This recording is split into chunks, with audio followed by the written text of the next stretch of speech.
I've been driving trucks for 23 years, and in that time, I've seen things that would make most people question their sanity. But nothing, and I mean nothing, prepared me for what happened at mile marker 247 on Interstate 80, just outside of Nowhere, Nebraska. It was October 15, 2019. I remember the date because it was my daughter's birthday, and I was trying to make it home to Denver before midnight.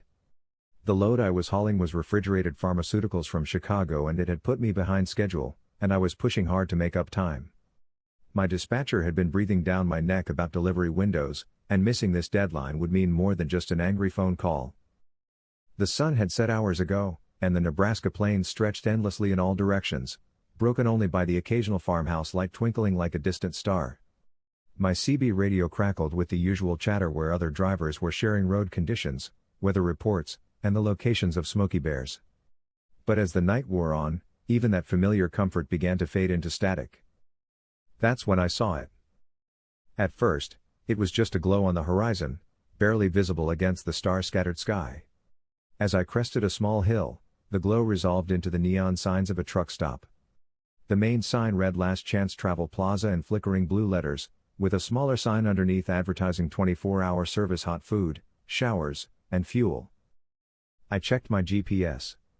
According to the map, there shouldn't have been anything out here for another 40 miles. But there it was, as real as the steering wheel in my hands. My fuel gauge was hovering just above a quarter tank, but not dangerously low. The coffee I'd picked up in Iowa had long since gone cold, and my eyelids were starting to feel heavy despite the 2 energy drinks I'd consumed earlier. The smart thing would have been to push on to the next confirmed truck stop, but something about this place drew me in. Maybe it was the promise of hot coffee and a clean restroom, or maybe it was simple curiosity about a stop that didn't exist on any map. Either way, I found myself slowing down and taking the exit. The off-ramp was in worse condition than the interstate, full of potholes and cracks that made my trailer bounce and sway behind me. As I descended toward the truck stop, I noticed how isolated it was. No other buildings, no houses, no signs of civilization except for this single oasis of light in the darkness. The parking lot was nearly empty, with only 3 other trucks scattered across the vast expanse of cracked asphalt. Their running lights were on, but I couldn't see any movement in the cabs. The main building sat in the center of the lot, a low, rectangular structure that looked like it had been built sometime in the 1970s and hadn't been updated since. The fluorescent lights in the windows cast a harsh, sterile glow across the parking area. I pulled into a spot near the fuel pumps and shut off my engine. The sudden silence was almost deafening after 11 hours of constant road noise. I sat there for a moment, looking around and trying to shake off the strange feeling that had been growing in my chest since I'd first seen the place. The other trucks were older models, a beat-up Kenworth with rust stains down its sides, a faded Peterbilt with a cracked windshield, and a Freightliner that looked like it had seen better decades. None of them had company logos or identification numbers that I could see. In the trucking world, that was unusual. Most commercial vehicles are covered in identifying marks, dot numbers, and company branding. I grabbed my wallet and headed toward the main building. The automatic doors wheezed open as I approached, releasing a wave of stale air that smelled like old coffee, cigarettes, and something else I couldn't identify, something sweet and cloying that made my stomach turn slightly. The interior was exactly what you'd expect from a truck stop that time forgot. Outdated tile flooring, fluorescent lights that hummed and flickered, and shelves stocked with overpriced snacks and automotive supplies. A coffee station sat along one wall, with 3 glass pots that looked like they'd been sitting there for hours. Behind the counter stood a man who looked to be in his 60s, with thinning gray hair and deep lines etched into his face. He was wearing a faded blue shirt with a name tag that read Earl, and he was staring at me with an expression I couldn't quite read. "Evening," I said, approaching the counter.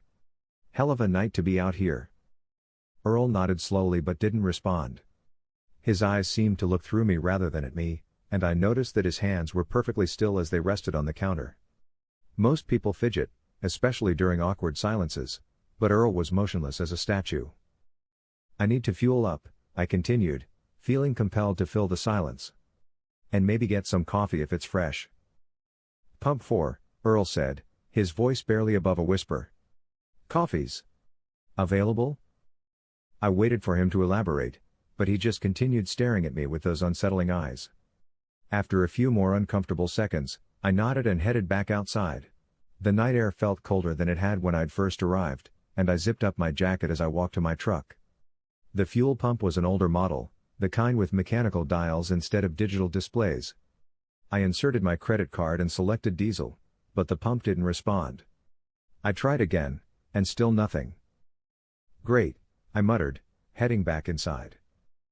Earl was still standing in the exact same position, as if he hadn't moved a muscle since I'd left. "Pump's not working," I said. "Cash only," Earl replied. "After midnight." I glanced at my watch. It was 12:47 a.m. "Why didn't you mention that before?" Earl's expression didn't change. "You didn't ask?" I pulled out my wallet and counted my cash. I had about $60, which would be enough for fuel but not much else. I handed him $50 and he rang it up on an ancient cash register that looked like it belonged in a museum. "Pump 4, he said again, handing me the receipt. This time, the pump worked. As I stood there watching the numbers slowly climb, I noticed something odd about the other trucks. Despite the cold night air, none of them were running their engines to keep their sleeper cabs warm. In fact, I couldn't see any sign of life around them at all. No lights in the windows, no movement, nothing. I tried to peer into the cab of the nearest truck, a rusty Kenworth, but the windows were too dirty and the angle was wrong. Still, something about the whole situation felt off. Most drivers would have at least acknowledged me with a wave or a nod, but these guys were either asleep or... I shook my head, trying to dismiss the dark thoughts that were creeping in. I was tired, that was all. Long-haul driving does things to your mind, especially at night. You start seeing things that aren't there, imagining conspiracies where none exist. The pump clicked off at exactly $50, and I replaced the nozzle. As I was climbing back into my cab, I heard something that made my blood run cold, the sound of my CB radio crackling to life. "Breaker 19, this is Nighthawk. Anyone out there?" I grabbed the microphone. "This is Mountain Express, go ahead Nighthawk." "Mountain Express, where you at, buddy?" "I'm at the Last Chance Travel Plaza, just off I-80 at mile marker 247. You?"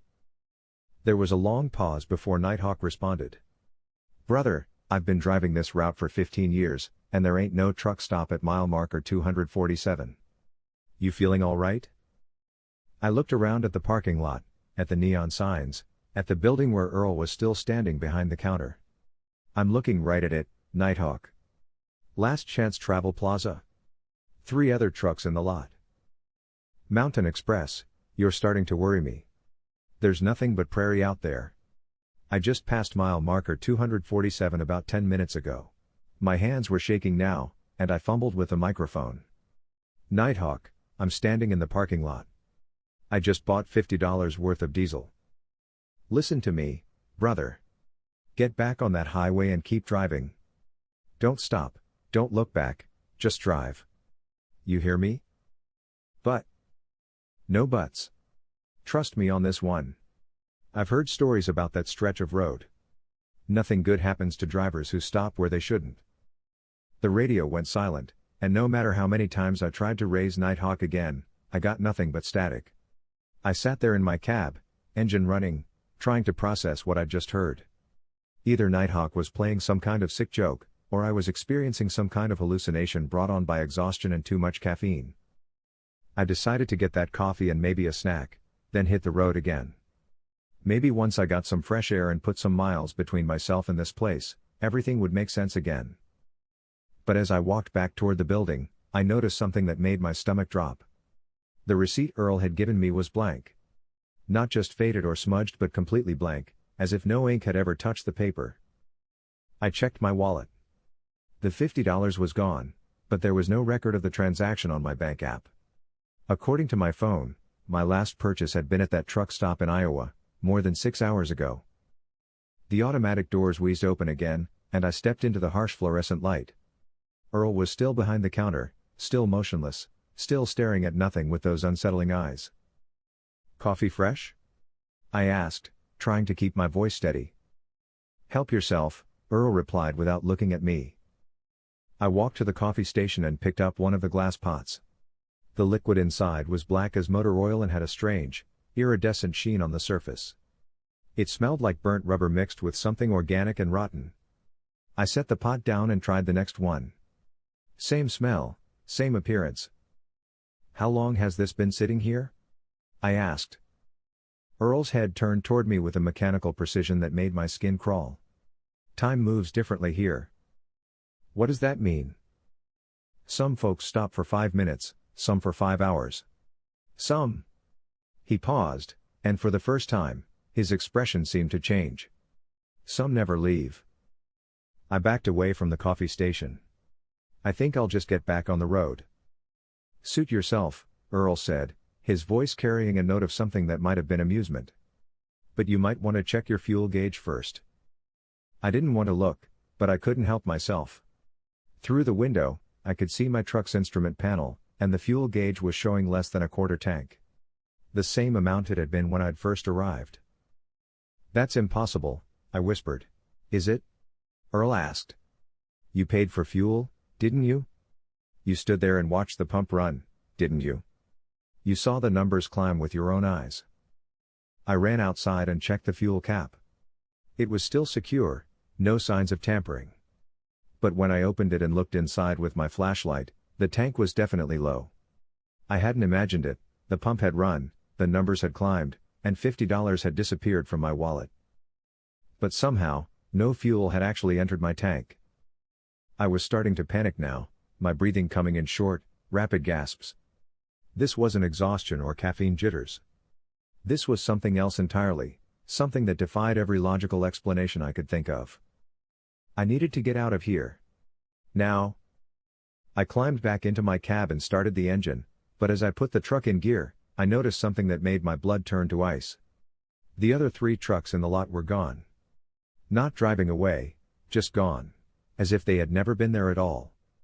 The parking lot was empty except for my own rig. I floored the accelerator, desperate to get back to the highway, but the truck barely moved. The engine was running fine, the transmission seemed to be working, but it was as if I was driving through thick mud. Every movement required tremendous effort, and the exit ramp that should have been 100 yards away seemed to be getting farther instead of closer. In my mirrors, I could see the truck stop receding behind me, but the glow of its neon signs wasn't fading. If anything, it was getting brighter, more vivid, as if the place was trying to pull me back. I grabbed my CB radio and started broadcasting on every channel I could find. Mayday, Mayday, this is Mountain Express. I'm trapped at mile marker 247 on I-80. Someone please respond. Nothing but static. I tried my cell phone, but there was no signal. The screen showed no bars, no network connection, as if I was in the middle of the desert instead of along one of the most traveled highways in America. The speedometer showed that I was doing 60 miles per hour, but the landscape outside wasn't changing. The same fence posts, the same scraggly trees, the same desolate terrain passed by my windows over and over again, like a video loop stuck on repeat. I drove for what felt like hours, but my clock showed that only minutes had passed. The fuel gauge continued to drop, and I knew that soon I would be stranded completely. Whatever was happening here, it was designed to trap people, to keep them from leaving.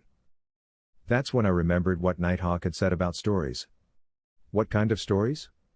What happened to the drivers who stopped where they shouldn't? I thought about the 3 trucks that had been in the lot when I arrived.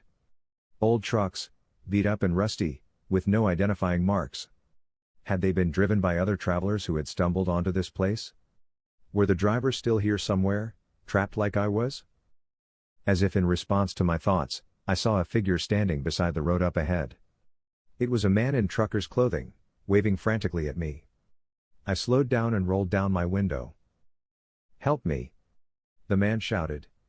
"I've been walking for hours. My truck broke down back at the..." "Get in," I said, reaching over to open the passenger door. The man climbed into the cab, and I got my first good look at him. He was wearing a denim jacket and a baseball cap, both of which looked like they were from the 1980s. His face was pale and drawn, and his eyes held a desperate, haunted look. "Thank God," he said, breathing heavily. "I thought I was going to die out here. My name's Frank. Frank Morrison." "What happened to your truck?" "Engine seized up right after I fueled up at that damn truck stop." I've been trying to get back to the highway ever since, but the road just keeps going in circles. It's like we're trapped in some kind of loop. How long have you been walking? Frank looked at his watch and frowned. That's the weird thing. My watch stopped at 12:47. But it feels like I've been out there for days. 12:47. That was exactly the time I had first entered the truck stop. I looked at my own watch, it still showed 12:47. Frank, I said carefully, what year is it? He looked at me like I was crazy. 1987. Why? My hands began to shake again. Frank, it's 2019. October 15, 2019. That's impossible. I just left Phoenix this morning. I've got a load of electronics heading to Chicago, and I'm supposed to be there by. Frank, look at me. Really look at me. Look at my truck, my clothes, my phone. He studied me for a long moment, and I watched as comprehension slowly dawned on his face. Oh God, he whispered. Oh God, what is this place? I don't know, I said. But we need to figure out how to get out of here. We drove in silence for a while, both of us lost in our own thoughts. The landscape continued to repeat itself, the same mile markers passing by over and over again. Mile 247, mile 248, mile 249, then back to 247 again. There, Frank said suddenly, pointing ahead. Look. I followed his gaze and saw those 3 trucks parked alongside the road. The same 3 trucks that had been in the parking lot when I'd first arrived. A Kenworth, a Peterbilt, and a Freightliner, all old and beat up, all sitting silent and dark. We need to check them out, I said. Maybe the drivers are still around. I pulled over and parked behind the Kenworth. Frank and I climbed out and approached the first truck. The driver's door was unlocked, and when I opened it, the interior light revealed a scene that made my stomach lurch. The cab was covered in dust and cobwebs, as if it had been sitting there for years. The seat was torn and faded, and there were personal items scattered around like a thermos, some paperwork, a family photo. But what caught my attention was the logbook lying open on the passenger seat. I picked it up and read the last entry, October 12, 1962. Stopped at Last Chance Travel Plaza for fuel. Something's not right here. The attendant won't let me leave. He keeps saying I need to pay more, but I already gave him everything I had. Going to try to sleep in the cab and figure this out in the morning. The handwriting was shaky, desperate. And there were no entries after that date. Frank, I called out. Come look at this. He was checking the Peterbilt and had found something similar. The logbook in that truck had entries from 1975, with the last one describing the same situation, a driver who had stopped for fuel and couldn't leave. The Freightliner's logbook was from 1994. Same story. We're not the first ones, Frank said quietly. And we won't be the last. What happened to the drivers? I don't know. But I've got a feeling we're about to find out. As if summoned by our conversation, we saw lights approaching from the direction of the truck stop. A tow truck was coming toward us, its yellow warning lights flashing in the darkness. Flag him down, Frank said. Maybe he can help us. But as the tow truck got closer, something about it didn't seem right. The vehicle was much older than any tow truck that should have been in service. And the driver? The driver was Earl. He pulled up beside us and rolled down his window. Having trouble, boys? Our trucks won't leave, I said. We're trapped here somehow. Earl nodded as if this was the most natural thing in the world. Happens sometimes. Don't worry, though. I can fix you right up. How? Well, that depends. What you got to trade? Trade? Time, mostly. See, folks who stop here, they always owe something. Fuel, food, whatever they took. But currency's a little different in this place. What kind of currency? Earl smiled, and I saw that his teeth were black and rotting. Years. Decades. Lifetimes. You're insane, Frank said, backing away from the tow truck. Am I? Look around you, Frank Morrison. Look at where you are. This is mile marker 247, And it's been mile marker 247 for the last 32 years. You've been walking this road since 1987, and you'll keep walking it until you pay what you owe. I don't owe you anything. Oh, but you do. You took fuel. You used the facilities. You breathed the air and walked on the ground. Everything has a price, Frank. Everything. I realized then what had happened to the drivers of the abandoned trucks. They hadn't died. They had given up their years, their decades, their lives to this place, and in return, they had been allowed to move on. But move on to where? And what was left of them afterward? What do you want from us? I asked. From you? 23 years. That's how long you've been driving, isn't it? 23 years of memories, experiences, knowledge. That's a fair trade for $50 worth of diesel. And from me? Frank asked. You've been here longer. The price has gone up. 32 years, plus interest. That's my entire life. Is it? Or is it just the life you remember? Time is relative here, Frank. You've been walking this road for 3 decades, but you still think it's 1987. What makes you think your memories are real? I felt like I was going insane. Nothing made sense anymore. The trucks, the road, the endless loop of mile markers, it was all impossible. But it was happening, and I needed to find a way out. There has to be another way, I said. Earl's smile widened. Oh, there is. But you're not going to like it. Tell me. The Last Chance Travel Plaza has been here for a long time. Since the highway was built. Maybe before. It feeds on travelers, on people who stop when they shouldn't. But every system has its weaknesses. What weakness? The place can only hold so many people at once. When it gets full, it has to let someone go. How many people? Right now? Just you two. But there are others coming. I can feel them on the highway, getting closer. When they arrive, when they stop and take what they need, the place will have to make room. By releasing us? By releasing someone? Maybe you, maybe Frank, maybe the new arrivals. There's no way to tell. I looked at Frank, and I could see the same desperate hope in his eyes that I felt in my chest. We just had to wait. Someone else would come, someone else would fall into the same trap, and maybe we would be the ones to go free. But as soon as the thought formed, I was disgusted with myself. I was hoping for some other innocent person to suffer so that I could escape. What kind of person did that make me? No, I said. We'll find another way. There is no other way, Earl said. This is how it works. This is how it's always worked. Then we'll break the system. Earl laughed, a sound like grinding metal. You can't break something that's already broken. This place exists between moments, between heartbeats. It's a crack in the world, and you've fallen through. Every system has rules, I said. Every trap has an escape mechanism. What makes you think this is a trap? What if it's something else entirely? Like what? Like justice. Like payment for a debt you didn't know you owed. What debt? You've been driving these highways for 23 years. How many small towns have you passed through? How many local businesses have you ignored in favor of the big chain truck stops? How many mom and pop diners have you driven past because you were in a hurry? I thought about all the miles I'd covered, all the places I'd been. Earl was right, I had ignored countless small businesses, choosing instead to stop at the familiar chains where I knew what to expect. That's not a crime, I said. Isn't it? Every time you pass by a local business, you're taking money out of their pockets.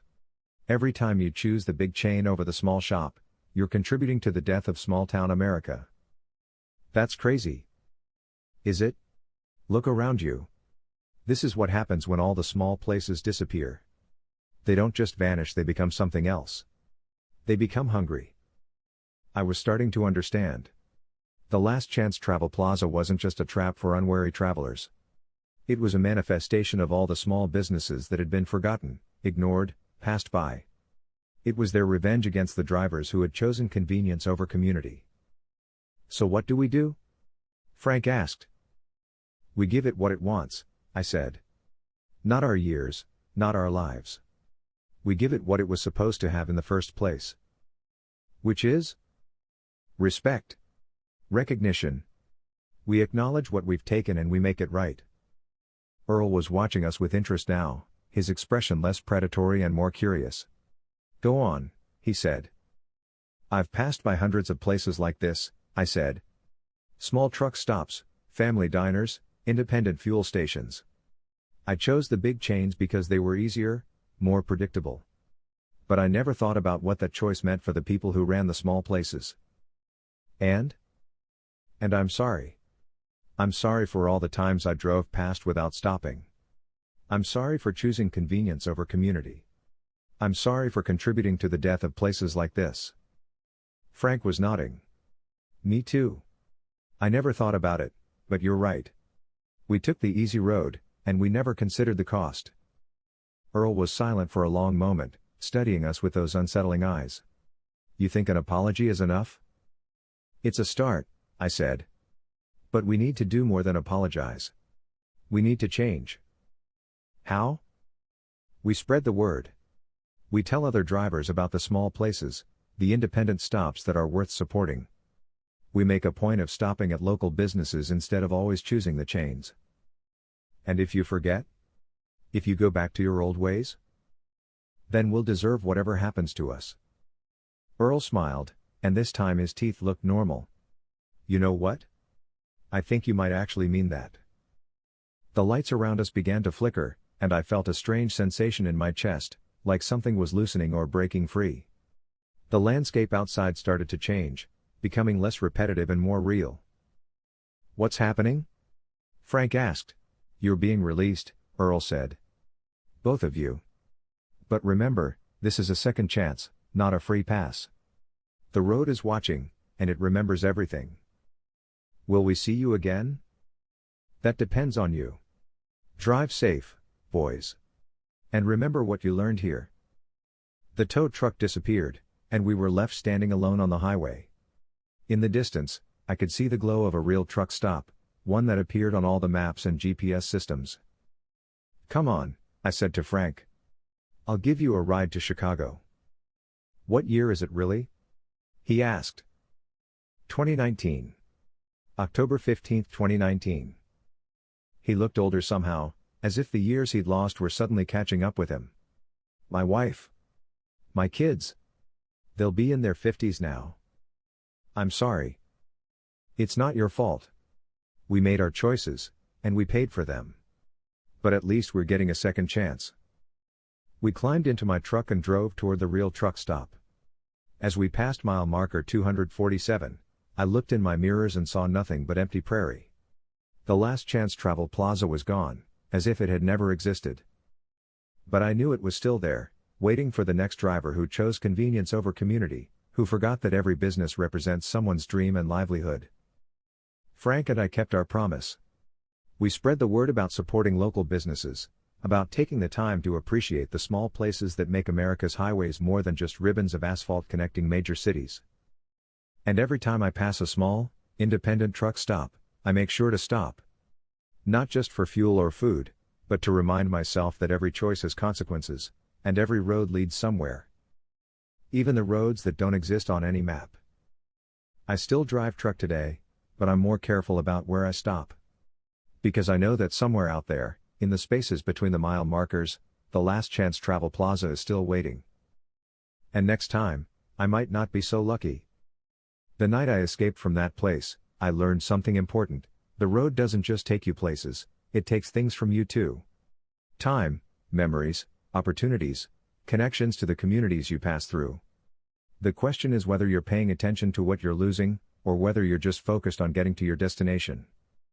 I've been back to mile marker 247 many times since then, but I've never seen the truck stop again. Sometimes I wonder if it's still there, invisible to those who don't need to see it. Other times I think maybe it only appears when the conditions are right, like when a driver has accumulated enough debt to the forgotten places of America. But I know one thing for certain, the road remembers everything. Every choice, every shortcut, every time you pass by someone who needed your business. And someday, somehow, the road collects. So drive carefully out there. Support the small places when you can.